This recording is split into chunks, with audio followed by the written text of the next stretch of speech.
Welcome back mga ka-SciPeg.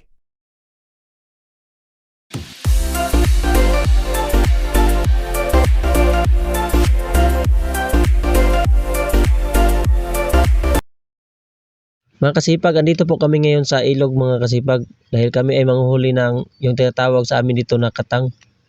Napakalinaw at napakalamig ng tubig dito sa ilog namin mga kasipag. Dito sa ilog namin dito mga kasipag, kapag ikaw ay masipag, maraming pwede iulam dito. Napakasaya po talaga tumira dito sa probinsya mga kasipag, lalo na kapag ikaw ay malapit sa ilog. Lalo na po pag ganito kalinaw yung ilog, may makukuha ka talaga na pang-ulam mga kasipag. Kapag magtulungan lang po dito, kagaya nito, o may huli na kami, ito yung pang-ulam mga kasipag. Pwede na rin to. Ang saya-saya talaga dito kapag kayo nagtulong-tulungan dito mga kasipag. Napakalinaw talaga ng tubig dito mga kasipag. Ang sarap maligo. Napakalinaw at saka napakalamig pa. Ako'y naka-prepare na po ng apoy dito mga kasipag dahil lulutuin namin yung huli namin.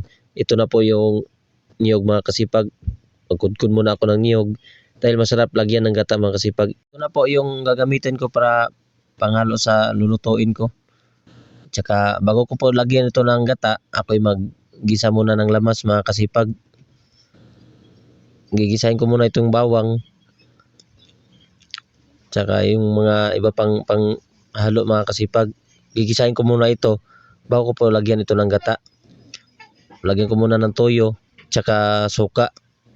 Lagyan ko rin ng suka konti. Ito na po yung mga kasipag. Lagyan ko na rin ito ng gata. Masaya po dito sa probinsya mga kasipag. Kapag ikaw ay walang pera, wala kang pangbili ng ulam, pupunta ka lang dito sa ilog, may pang-ulam ka na. Takpan ko muna ito saglit at lagyan ko na rin ng kamatis, tsaka dahon ng sibuyas.